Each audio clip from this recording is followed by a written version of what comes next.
coming up with a 5th pick from PhB. Very, very interesting lineup PhB is running. We're looking at, a pretty standard lineup from tSm with, a typical 2-1-2 Defiler soloing mid.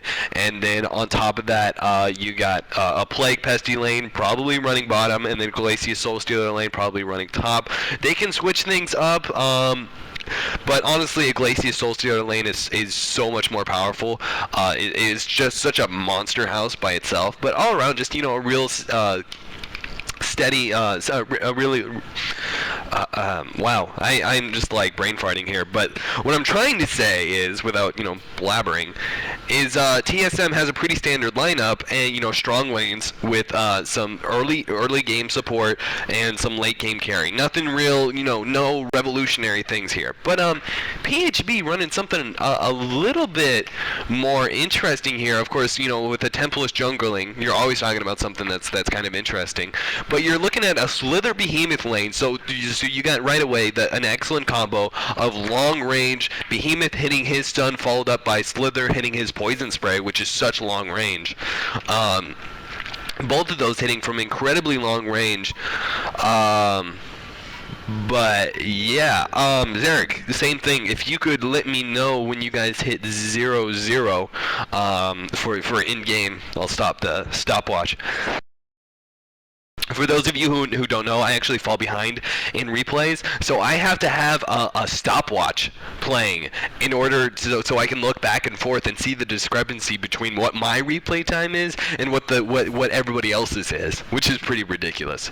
But yeah, Jester, what do you think about either one of these lineups? But I'm really interested in your opinion of PhB's lineup. Well, we have seen a lot of success with roaming behemoths, even getting off early bloodlust kills, maybe 20-30 seconds into the game. We do have a good support with Slither, so if he can slow down enough anyone really to knock off a kill early on, I'd say the best option would probably be Corrupted Disciple. We actually have a pause here called, so we have a little bit of extra time. But anything that can really slow, get in range of that behemoth, those gigantic rings again can just cover so much distance. I really see that going off for hopefully a triple hero bloodlust kill early on. I would really like to see that. Otherwise, these guys just picked these roaming heroes for something late into the game, which I can't really imagine. But yeah, that's how I see it. Yeah, definitely. One thing I'm really interested to see is Soul Reaper soloing top.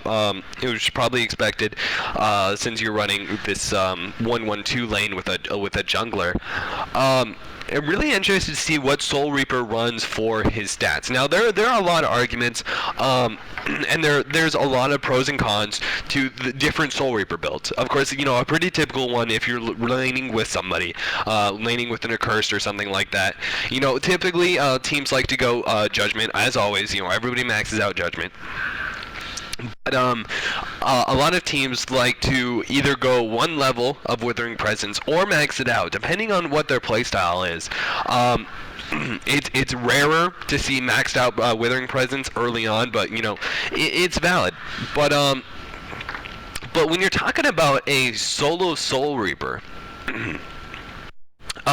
You can either go two different builds. You can either go Judgment and maxing out Inhuman Nature, which is the ability when you get a last hit, you gain mana back. So once you start hitting level 5, level 6, level 7, you're able to throw nukes down and gain back so much mana that you're then able to throw more nukes down. And it's really just, you just keep recharging your mana that way, and you're able to farm really, really well off of it. And instead of trying to have, a 45-minute late game Soul Reaper who comes in, who's like, really, really tanky and just does a lot of damage over time, you try to get that early on, 30, 35 minutes in. So, that's one possibility, but there's also another possibility of only going one level or two levels of Inhuman Nature, and then going stats from there, or just going Judgment stats, or possibly Judgment, one level of Withering Presence, and one level of Inhuman Nature. There's so many ways to really run a Soul Reaper. I'm really interested to see how exactly PhB World is going to be running this. I just think there's a ton of different options. Of course, a lot of different people think you should run in different ways, but there's always, it's really, a lot of it is up to playstyle. A lot of it just has different points. It really depends on how long you plan on farming, what exactly lanes you're going up against, all these different factors that you have to counter in. But finally, we got that unpause. I thought I was going to have to try and talk forever sometimes in these replays during these long pause. Yep. All right, awesome. Like yeah, just on target here. Actually, wow, right. That early gank now going on with Behemoth and Slither, taking out that Glacius in what must be a record kill, because we're still in the negative times here.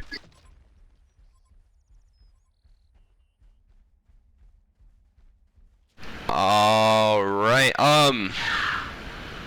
Man, I don't know. I guess it was because I was behind or something, but I completely missed that gank. But yeah, that's just that is exactly what you need to do with a Behemoth Slither. Well done.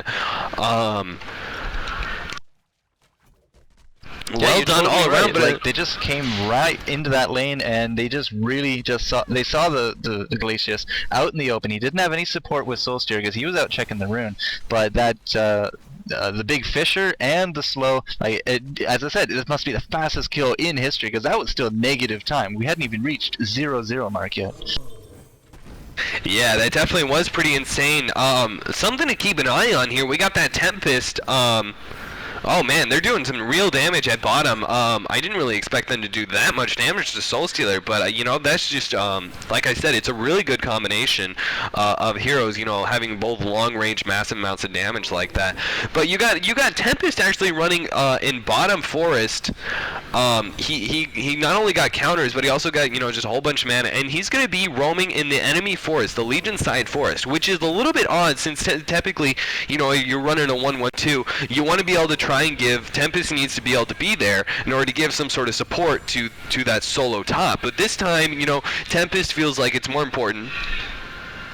Actually, we see the Glacius being focused on a lot there by Behemoth and Slither down there. I was expecting them to actually go in, but they didn't end up going for that kill. As we saw Soul Reaper actually up top being harassed by that Plague Rider and Pestilence. Plague is also very hurt. I mean, the Bloodlust is already killed out here, but as you were saying, Tempest there in the bottom, he is at the Legion forest. He could actually probably come in for some sweet ganks on this double lane down here.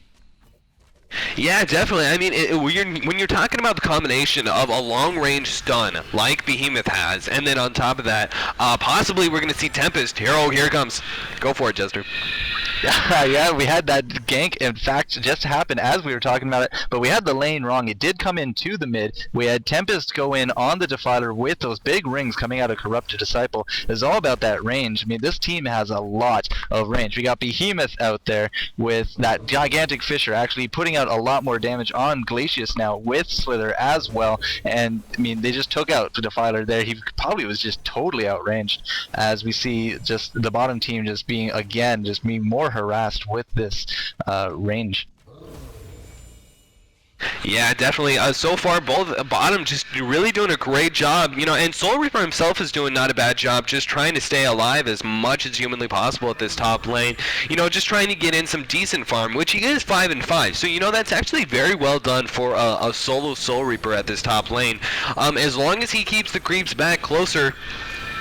Yeah, down bottom we had Tempest actually come in for a kill on Soul Stealer, just right there, taken actually by Slither. He had all the abilities there, as Glacius just got out with about half health there, because he kind of just was not the target. But that's another roaming kill there by Tempest. So not only is he jungling, he is in fact actually also going around and ganking and doing the jungle. So he is a one-man machine.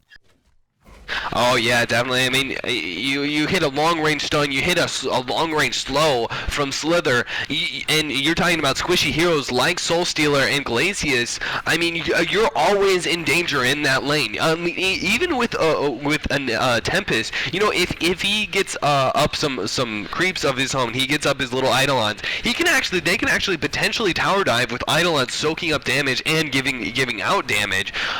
So really, bottom lane can be initiated on down at any point in time. So right now, bottom lane is just so incredibly dangerous, but actually at top, we got a slow going down. Solar Reaper is in a little bit of trouble. They're trying to take him down here, but their Shadow Tower died, but it does not happen, so Solar Reaper is just fine. So well done by him. That was really